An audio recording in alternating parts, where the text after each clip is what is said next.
As tourist visits, and with them, COVID infection rates, surge in Hawaii, HBO Max's subversive satire, The White Lotus, concluded its first season on Sunday. The eerie and at times darkly funny story follows a group of mostly white, wealthy guests tending to their dramatic rich people problems at a luxury resort in Hawaii.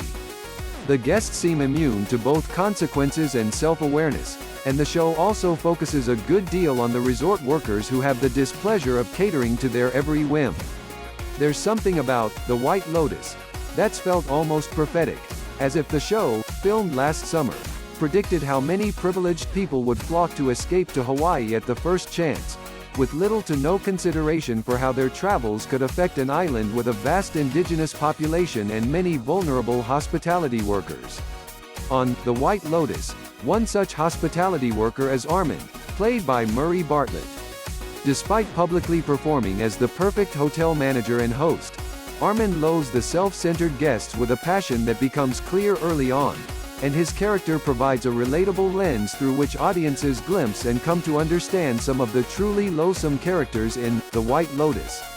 There's Shane, Jake Lacy, the poster boy of white, male privilege and entitled generational wealth, the self-pitying, self-centered Tanya, Jennifer Coolidge, and the out-of-touch Mossbacher family and their performatively woke yet conspicuously complicit daughter Liv, Sydney Sweeney.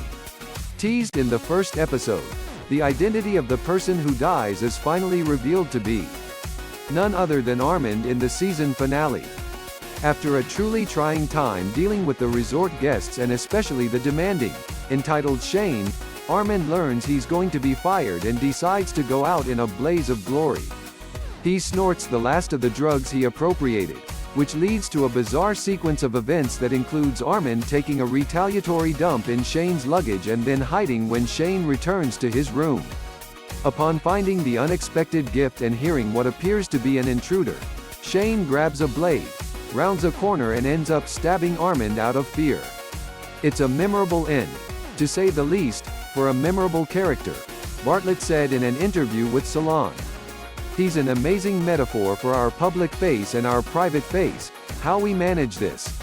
At what point does it become unmanageable to keep those two separate, or keep up this public face that denies what's going on internally, pretends everything's alright, when you're being treated badly, he said.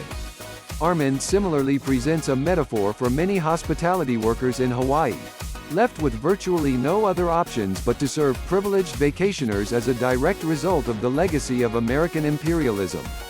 Kekoa Scott Kekumano, a Native Hawaiian forced to work at the White Lotus, saw his family's land seized by vulturous tourist companies.